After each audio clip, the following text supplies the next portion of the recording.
90% of dudes rapping, they ain't nice as me. 98% ain't live the same type of life as me. The judge gave me life and then they sent me where the life is be. That level 4 with depth and vice, the type of stuff they like to see.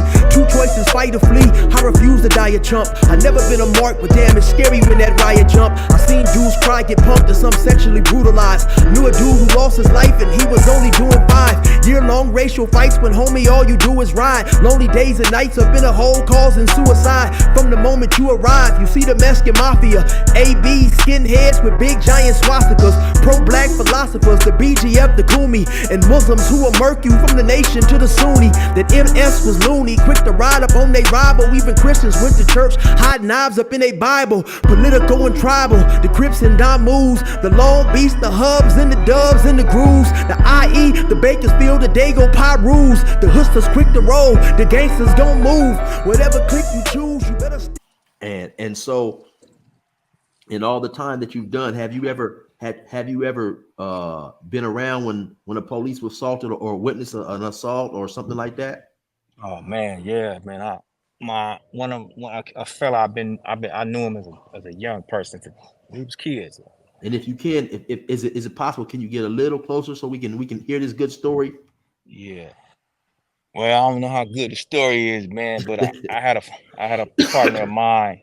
He was out of Watts, and another brother from out of Pomona. They had a situation. Well, I was at High Desert, and the brother that I knew just left my door, and a female staff grabbed him. He spunked around, and so situation happened, man, and it went bad for the lady or whatever, and that changed the whole environment up there at that prison, and I ended up getting caught up in that because the individual in the tower told us other police that he was on my door talking to me. So I ended up getting caught up with that. They came by, blocked all the doors up with cut pieces of carpet, and I'm telling my cellmate, like, you might want to get up, man, because they covering people's windows up. That's my first time seeing that, but I know when you covering up windows, something ain't cool, right? So they would so to make sure I understand you clearly, they was covering up other cell windows. So that so I guess they couldn't witness what was about to occur with you. Well, first I didn't know it was me, right?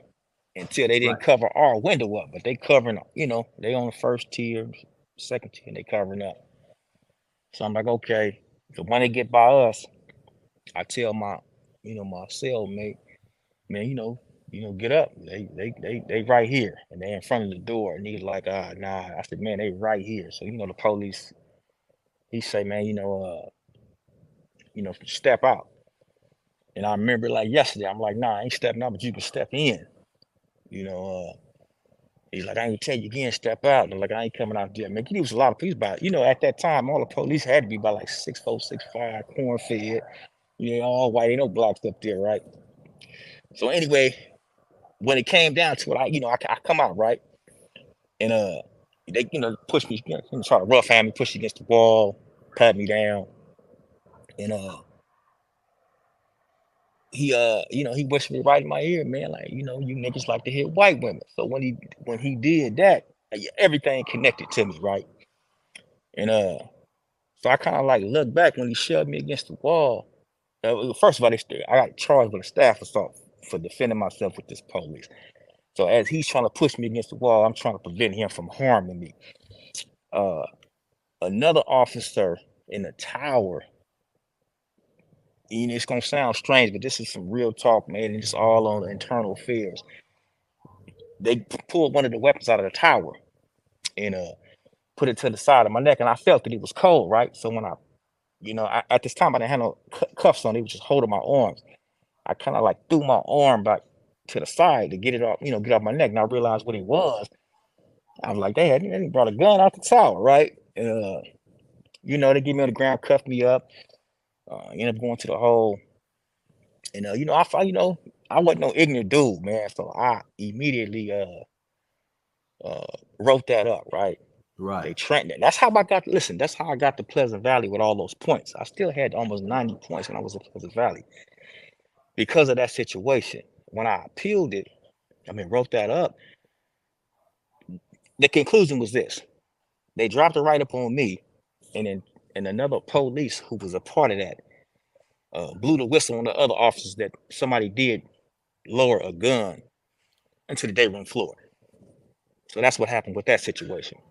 And And for those who don't know, in the California prisons, they have guns in the tower, but the tower is elevated. It's maybe about 12 feet over the day room.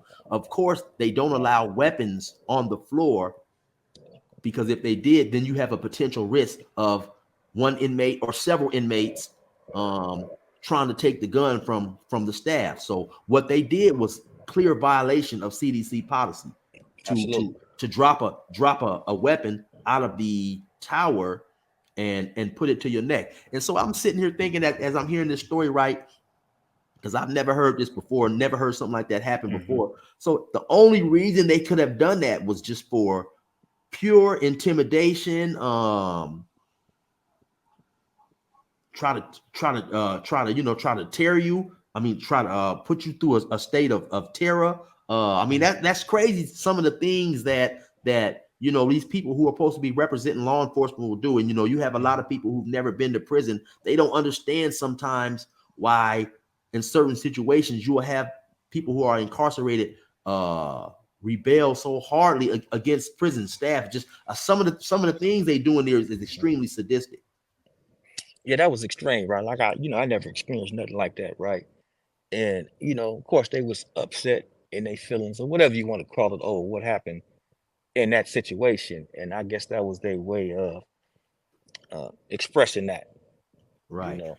And like I always say, one of the worst things people can do in prison is hit staff, but especially hmm a female staff. And so, Yeah, did the woman, did she get beat up bad or something? yeah, man. She suffered some brain, some type of brain injury or something. And I don't even know if she bounced back from that or not. But it was more to it than that. You know what I mean? And it was an ugly situation. Uh But huh. they assumed that I had some part in that or knew more. But no, that wasn't the case. That's Right. just somebody I knew from back in the days, came by to holler, check you in, and went on about his business. And that situation, occurred or allegedly occurred or whatever you want to call it. So unfortunately, he just happened to be at your door talking before that situation occurred, Right. and that's the bad thing about it too. Sometimes the guards don't know what's going on, but since he just happened to be at the door, maybe saying hi, maybe borrowing the tape, anything. Since you was the last cell he was seeing, that all of a sudden now you're connected. And of Right. course, in that situation, their word is always a million more times powerful than our word. If they say it happened, it happened. You According to better them. believe it. You better And believe so it. That's we yeah. don't. And then how do you defend that? So a guard writes you up for whatever. Mm-hmm. So now you appeal it and you send it up to a higher guard who has more power than the Right. guard that wrote you up. So now Right. the guard is supposed to take your side and find you not now here you are convicted of whatever you might be convicted. You might just be in there Right. for stealing the candy bar, but the Mm-hmm. guard is not going to take your side, because then the people under him is going to feel that they're not being supported by the higher ups, and Mm-hmm. it's basically fucking up morale. It's just people don't understand this. It's a cold system. And when we have these legal law books that we get in prison, and sometimes these pamphlets that talk Mm-hmm. about prison, and honestly, I've seen, homie, where as California prisoners, we have a lot more rights than other prisoners. So sometimes some of these other prisoners in other states get treated extremely cold. Not to say that we don't in California Mm-hmm. too, but it's Mm-hmm. for those who don't who've never been to prison wouldn't understand. I understand, okay, if we go to prison, we committed a crime, but we're not supposed to be terrorized. We're not supposed to be assaulted, and it's just a lot of wicked stuff in prison occurs. And then, by me knowing you, I know that you are extremely intelligent. So luckily for you, you did have that intelligence, and you knew about I guess going to the Title 15, which for those who don't know, the Yeah. Title 15 is a book of Yeah. rules that govern CDC. And sometimes My they bad, my bad. Your people in the front. Yeah. Hold on for a second. Somebody out front for me. and so yeah, so we were just saying that how sometimes, you know, the police would definitely basically take advantage of us being in there, and you have some individuals who don't necessarily know the Title 15. You know, you have Yeah, some who don't know how to go in there and read things and make sure that the guards are held accountable. And then yeah, unfortunately for those brothers, you have some dudes in there who feel that, hey, I'm not this to I'm not this to basically file an appeal or a grievance right, on staff, you know. But right, when you don't do that, they're gonna right. definitely run over you. They're gonna treat you any type of way, and you know. So it's many different reasons why the guards will take advantage over people, you know. Well, look, in my opinion, right, they benefit off our either ignorance or belief in prison culture, right? Which is, Right, you're not supposed to file 602 because that's a sign of weakness, or you're supposed to deal with whatever type of uh abuse by the police, but deal with it with your hands instead of your mind, right? And hmm, that you got to understand, some people can't read and can't write in there, right? And they right, know it. They know what your TABE score is because they have access to that, right? Some people do it out of fear. Some people do it because they lack education. I mean, they don't do it, and so you got other outside factors why people don't advocate for their rights in prison. Not that doesn't mean they don't want to, but it's frowned upon on different levels. And you right, got to take that into account when you're dealing with young people, the environment, the distractions, all those things combined in one. You asking a person to go pick up a book when he don't know if he walk out his cell, he might lose his life. So you got to look at it from that point of view, and then you have a better understanding why it doesn't happen like it should. right. And then you made a very good point too. You say sometimes they will play us against our own beliefs of not wanting to deal with something out unless it's with their fist or whatever. And so they take advantage of that, knowing that okay, these guys aren't gonna hold us accountable, you know. Yeah.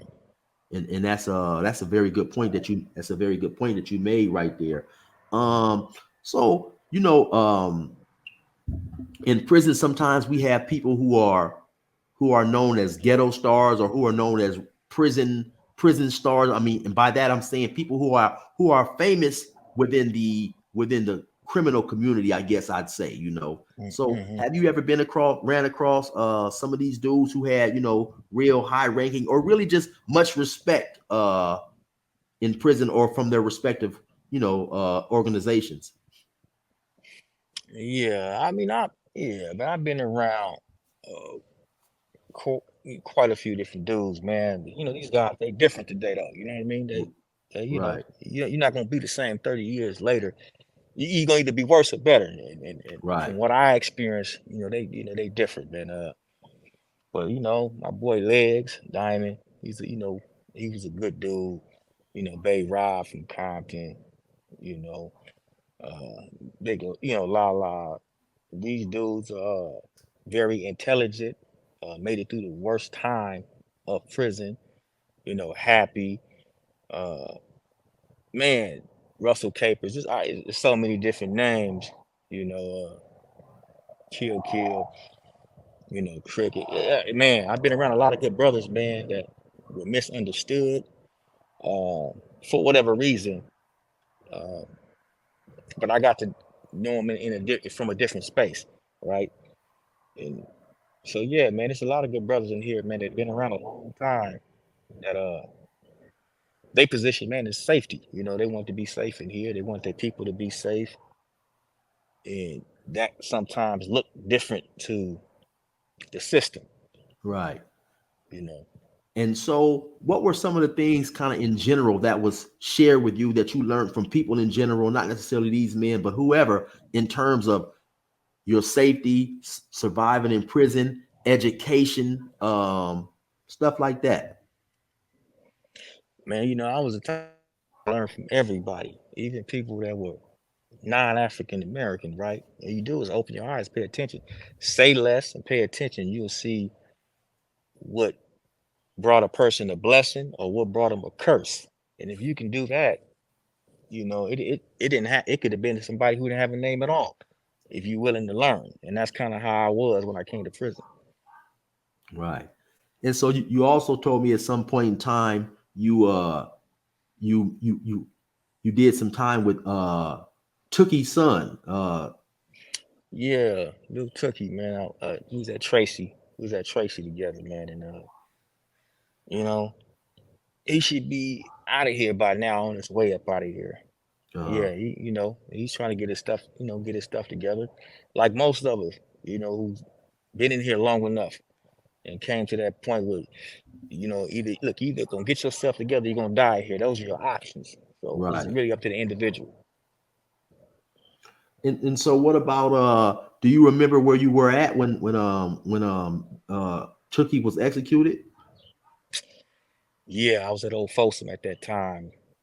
That was a that was a situation where a lot of people were moved emotionally over that situation, you know, because people weren't looking at him like, you know, from the standpoint of what he did in the past, but kind of looked at him for who he was as a person in that day. And you know, you constantly hear the system say you lack compassion. Where's your compassion? But that wasn't being uh shown you know, towards him during a time where many people felt like it should have been. And so do you remember much about that day in terms of how the program went? Did they lock you guys down for anticipation of trouble or? The program was locked down. Uh, and I can't even explain to you why, but I ended up in a Ag Said Unit 4 at Old Folsom for nothing, basically. You know, I don't, you know, I wasn't involved in nothing. Just like they went by randomly and just grabbed a few dudes. I think it was about 12 of us all went to the hole under something that was fictitious uh, that went away. I'm gonna say that the Uh, allegation went away. so they took you guys to the hole on the day that he was that the state executed him. Yeah, So who knows? You know, like you say, the state works in crazy ways, and I'm thinking that I'm just sitting here thinking that maybe they did it as a show of force to try to try to intimidate people and say that hey we're gonna take some dudes to the hole and yeah, don't nobody else try anything. I mean who knows why they did what they did. But I want to ask you a question because I get a lot of questions about um the lack of unity in prison mm, mm, among the blacks. right, You have so many different factions, man. You have, you got the Up North brothers from Oakland, and then hmm, then you got the Central Cali Crip hmm, Car. What do they call themselves? Excuse me, the Northern Cali Crip Car. You got the right, Northern Cali right, Crip Car. hmm, Then of course, we got down south is such a big mess. We got right, right, we got Crips fighting Crips and mm, just it's man, it's you got it's so much going on, man. You got the Inland Empire and just right, how do right, you right. feel the lack of structure hurts the blacks? What's your opinion on that? The old saying, man, divide and conquer. It's too much. It's a lot of tribalism going on, and as long as you have that division, then you're gonna have the conflict, and then you're not gonna have a unit to stand on. So that's what it's been since the beginning of time. That same process, I don't believe it's changed. You gotta understand, I come up through the system at a young age, so I built relationships with people from all over the place, from West LA, South Central, Compton, Watts. So I have never adopted that uh belief of tribalism like that. You know, I got, people, I was able to walk in different sections and be embraced as an individual, right? Right, And that doesn't always happen for everybody because I've known people since I was 12 and 13 years old. So they're not looking at me like, you know, such and such from over there. They saying, okay, I've been knowing this dude before I knew some of the people I put my life on the line with. So it's a different experience, you right. know. And so I want to get your thoughts on this. I came to prison. I got to prison in '96, Yeah. and back then it seemed like even though there was a lot of separation and division with the blacks, with the respective cars, there was a lot of unity. But by the time I left, you had a lot of division in those separate cars. You know, you had cliques and crews who would never fight, were starting to fight and falling apart, you know, along with my car and many other cars. Did you happen to see that before you left prison? Well, I left from Soledad, right? Like a lot of So, in-house fighting? you know what? No, I can't really say I saw a lot of in-house fight. If it was like some one-on-one personal stuff, it wasn't like, 5 or 6 dudes fighting 5 or 6 dudes. It usually was something personal that you would see, you know. Mm. But no, I didn't really, no, I can't really say that. Man, I didn't see that. Yeah, because see, I seen it, I seen the opposite, man. I seen, I seen actually cars have melees within their own car, and to me, I chalked it up to be that the youngsters from the streets are coming to prison with a different mentality. Nowadays you got a lot of these gangs who they fight each other on the streets, and so of course, Right, right, when, right, when you come to right. prison with a hmm divided mentality, how are you hmm going to come to prison and show love to another black collective when you fight your own collective on the street? So to me, it Right. just you know the in-house fighting and a whole lot of that stuff, it just Yeah. it made prison different. When I first got to prison, man, I was embraced just by being black. I was embraced just by being hmm black, man. A dude who hmm didn't know me from nowhere, a brother by the name of actually Big H, who was from Compton. hmm He took me up under his wing and pulled me in the cell with him in Salinas Valley and taught me hmm a lot. And just it seems like by the time that I left, that stuff still, you still had brothers looking out for brothers, but it just Right, right. the unity as a whole wasn't there in my opinion, with some of everybody. Yeah. I guess thinking back, like of course you're gonna see incidents occur, but it wasn't a regular thing. But you understand communities that are considered one, have a little fallout, but that was they rectified that quick because that was considered to be a no-no. But on the Right. higher levels, man, it didn't really matter where you really was from, um, because when you got there, if you was black, you was gonna be embraced uh, by another black person uh, until you can find out wherever your community is, and then you probably move into cell. But like nobody didn't deny you a space to lay your head or give you your your necessities. That existed even when I came to prison. I came a couple years after you, um, well, a few years after you. That type of mentality still existed. Now, when you came down to these lower levels, it was a little different. It was more like, okay, your folks over there, or your people over there, and that's was the extent of it. Unless like I said, you knew somebody from somewhere else, then they would embrace you like you were one of their own. Right. And you know what? That is a good point that you pointed out, that a lot of that stuff was happening on a lot of these lower levels. And once Right. again, to me, that's the problem with, lack of structure, especially on these lower levels when, because sometimes more things are permitted, more things that wouldn't be condoned at another higher level. And speaking of all that, man, me and you, we happened to meet at a CMC, man, and I think probably Yeah. we started hanging out probably through music and stuff like that, Yeah. Yeah. Yeah. and Yeah. when you happened to be on the yard when the IE car, and I did a story on it, we had got into a riot melee with the Compton and Wise car, man. What was your thoughts and feelings on that?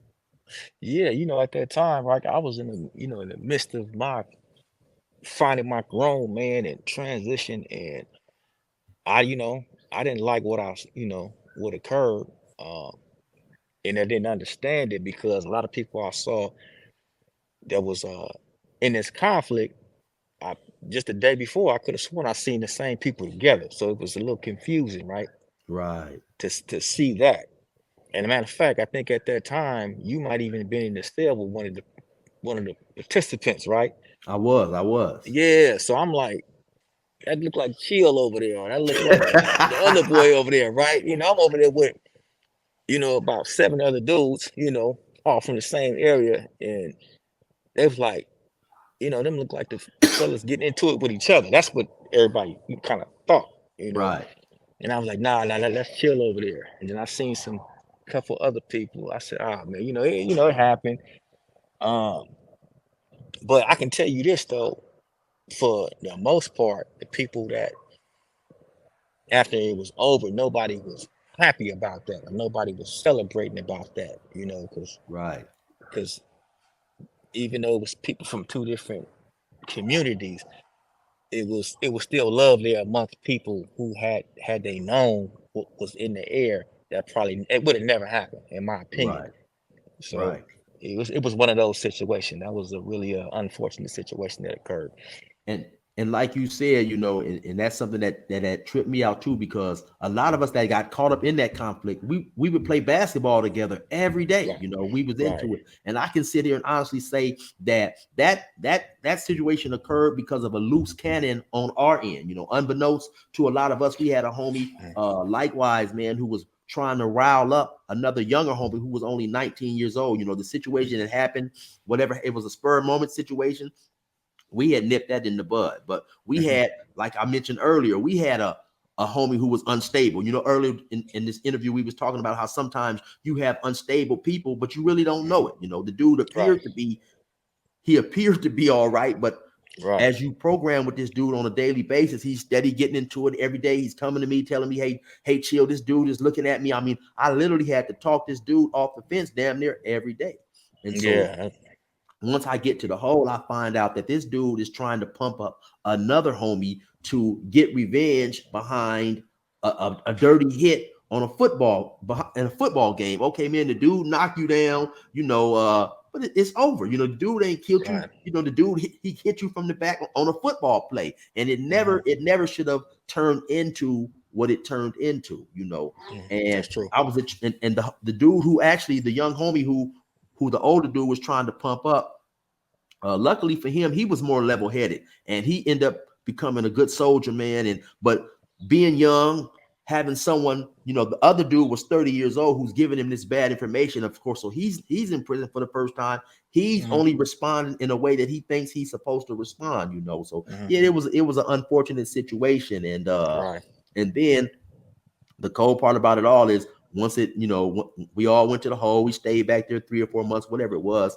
We come mhm, back to the yard, those dudes is playing basketball right, right, again. And so I was explaining to the young homie, I said, man, if this is a situation where you can fight a dude and then come back and play basketball with him, it never was that big to begin with, you know. mhm. And so, but like you This say, is true. sometimes, man, we have these dudes who, you know, they're not thinking right, or they perceive things differently. And I'm talking about the homie likewise, you know. And Mhm, so mhm.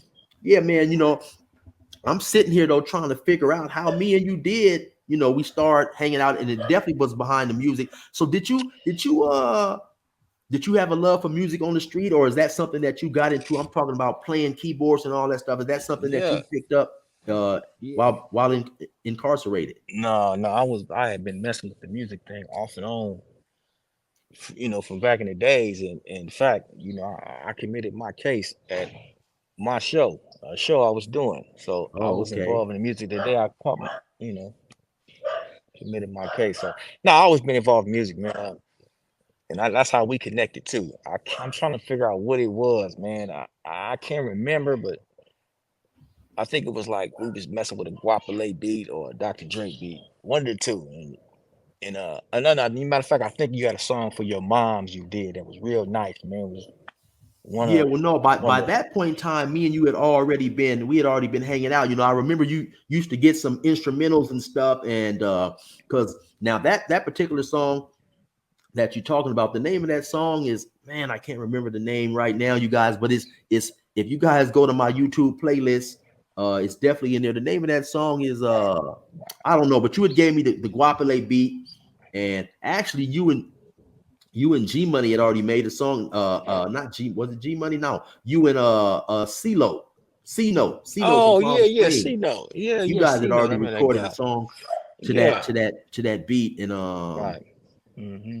And I'm trying to think of that song, man. But anyway, I might leave the link to the description in this interview. Yeah, By My Side. That's the name of that yeah, song. Yeah, that's the name of the yeah, song, By My Side. I had yeah, made, in reference to my mom and stuff like that. And so yeah, yeah. by that time though, me and you we had already been, hanging out and this and that, man. And so Right.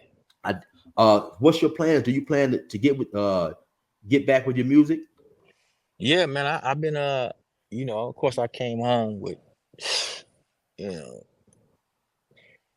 know, about 300 something songs. Some of them completed, some of them not. Matter of fact, this morning I was on a conference call with gangster from the CAMERAMAN, and we was uh chopping it up and exchanging ideas, and he heard some of the music. He was just saying, who he thought should probably sing that song, because I'm getting rid of all that stuff. I'm not going. I have no desire to be a rapper or a singer personally. I just enjoy the writing process. It's like therapy, recreation therapy for me, right?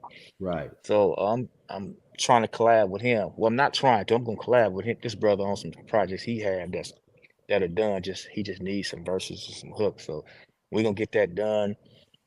Uh, my brother J88, he hot right now. He doing his thing, and I got another brother that trying to finish the song up for some group he got. Uh, so Is once I is do that, man, yeah, is J88 was he at CMC with us? he was. The young brother used to play the guitar, I man. know you're talking about Jacob 88. Is he Yeah, out now? he's out, man. He's amazing, right? He's touring. He's doing this little local tour thing. He shows. He all over the place. Oh, okay. Uh, I didn't know he was out. yeah, he got out. I don't know, maybe like 6 months ago. Oh, okay. Yeah, yeah, that juvenile bill. Yeah, he got out, no parole, no probation, and took off running. He had a plan. You understand? Right. So, and I, t- I talked to him the day I got out, man. He was like, man, whatever you need, just call. Everybody don't have his number, but you got it, and it's all about that creative. Right. Connecting creatively. That's where we at. Yeah, well, you already know, man. I definitely want to me and you had done a few songs in there, and I definitely want to get with you. You guys will definitely be hearing something from me and him at some point, and I'm gonna throw it up on my page, man, and see what you guys think about it. Yeah. And so by you being pretty much fresh out, man, what are some of the things that you appreciate most about your freedom now? Man, just hanging out with my family. I've been going to the gym with my sister, Uh-huh. and just spending time with my mother, just watching her, because she's older now, she's different, but she still thinks she the same person she was 30 years ago, but she not, you know what I mean? Right. But just hanging out with her, and she's a beautiful woman, man, just seeing her for who she is, and hanging out with my father. Both my parents get along now. We've been in the same house together since I've been out. Right. Everybody's talking, everybody's whatever the past was, that's gone. Everybody put that behind them, because life is short. We don't have no more time to be living in whatever the past was. So that's something that I'm enjoying right now. And I'm letting it, going through the process. And so you done almost 25 years and was able to come home to your mother and your father. Man, a rare blessing. Man, that's a blessing, man. That's definitely Yeah, a blessing. People don't realize that. You yeah, can go to jail for 2, 3 years and have people pass away and stuff like that. that's true. 25 years, that's a long time. And so to be able to Yeah. come home with both your parents, man, that's a blessing. I'm genuinely happy for you, man. Hmm. You know, want to see you enjoy your freedom and just do anything that anything that you aspired to do while you was in prison. Yeah. Have you been enjoying any good foods?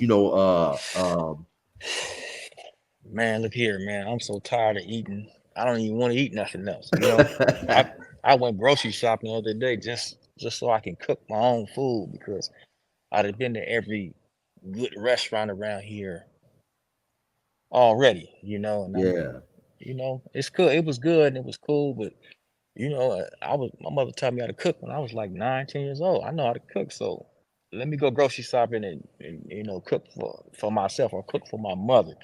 And that's kind of like where I'm at right now. And then I think maybe you know, by you being out there in the LA area, you probably definitely had better action than some of the restaurants that I went to. I know they got a lot of probably good soul food restaurants, but when I got out, I like you say, man, I found that the best food was at home, you know. Yeah. You know, because there's not a lot of soul food restaurants out here. You know, my thing was basically, you know, McDonald's, El Polo, and Chipotle, and you know, I mean, they don't really season the food the way I like it to be seasoned. So yeah, I found that you know, at home is the best cooking, man. But yeah. So hey, man, you know, once again though, I just want to say congratulations. You know, yes, sir. It's always good to see a person get released from prison, especially on a life sentence, and especially a person who I know personally with, had a rapport with, you know, did some time with, man. You know, so yes, congratulations once again. Right, appreciate that. Yeah, congratulations. It's a joy, man, to see you out. You know, able to chill and then you know, able to come home, you know, with all your faculties, with, you know, with your intelligence, because sometimes, you know, we've seen doing time kind of turn people, you know, it sometimes it takes a mental effect on a person, you know. That's true. Yeah, man. So for you to get out, you know, intelligent, smart, healthy, it's definitely a blessing. Hey, man, that was part of the, you know, part of the goal and the plan was to keep my mind right, because once I got to the point where I realized I was going to make it, then everything was about restoration for me, right? From education to job skills, the whole nine. You know, I made that my purpose, and that's what you got to do. You can't wait on nobody else. You got to find out what you're good at, and you got to pursue that like you don't. That's all you got. That's all you have. You know? Right. And real quick before we go, how many times did you go to the parole board before you was finally found suitable? Man, people still shocked. Man, this is my initial hearing. Oh, so I didn't know that. So you was found suitable on your initial hearing? Initial hearing, I think I had 13 write-ups. All the things that you can go in and get 5 or 7 year denial for, I had those. But you know, when you direct about who you are today, and you accept and acknowledge and own what the things you did in the past, right?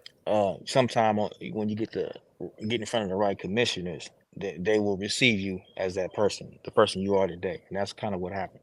Okay, and that's what's up. And actually being found suitable on your initial hearing, that was an anomaly maybe about 10 years ago. But actually, I know a lot of dudes who have gone in there on their first hearing and being found suitable, like we had spoke to earlier. You know, the parole board has really changed. You know, it's really changed. Lifers really, you know, lifers coming home today, that happening is more in the hands of the lifer than ever before. You know, back when me and you, or you and I first came to prison, you know, we was gonna get denied going to the parole board. Yeah, but now, like, if we program, we stay out of trouble, and like you say, we accept responsibility and accountability for who we were, we have a great chance at coming home.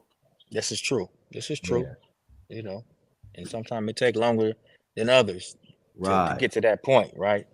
And they're gonna sit and wait on you, and they're gonna wait until either you get it or you pass. That's on you. Right. Hey, so I ain't gonna hold you much longer, man. I definitely appreciate you coming through and sharing your experience and your stories with us, man. Once again, congratulations. Enjoy yourself, man, and stay safe. Anything else you wanna say to the folks before we get up out of here? No, you know what? Just be ready. Just a lot more people that's gonna come home, and they're different, and just give them an opportunity to be different, to be who they are, and then you know, it might be your neighbor one day, so you might want to, you know, allow that person to go through the process, and then he may be a blessing, or she may be a blessing to you, and that's what we hope for right there. Right. All right, most definitely, man. So you take care of yourself, stay safe, man. We'll definitely be in touch. I want to put some music together with you. For sure. You already know what it is, man. It's your boy 16 of life. Resume normal program. The crackers let me out the gate, now the pressure's on. We about to get this shit straight like a pressing cone. The wrong cat to get aggressive on. I bring the bitch up out of niggas while you think they got them dresses on. My reach long and that's the best type. To have some dirty white boys come and smoke you like a meth pipe. And leave your chest bright red like a fire truck. Kicking your mom's door at night, nigga, and tie her up. I'm wild as fuck and I'm respected by the new youth. I put this pistol in their ear like a Bluetooth. I blow their brains on they new coupe. And have red everywhere just like a function full of soup whoops. Tell your troops I deal with beef like a butcher. My 4-5 pump more guys than Ashton Kutcher. Line pusher, quick to bury your clown. Nigga, I stayed in the park like the merry-go-round. Get it? The game greasy, bitch, the game need me. Oh, you niggas don't know my name. The game greasy, bitch, the game need me. I'm out here doing my thing. The game greasy, bitch, the game need me. I swerve in my own lane. The game greasy, bitch, the game need me.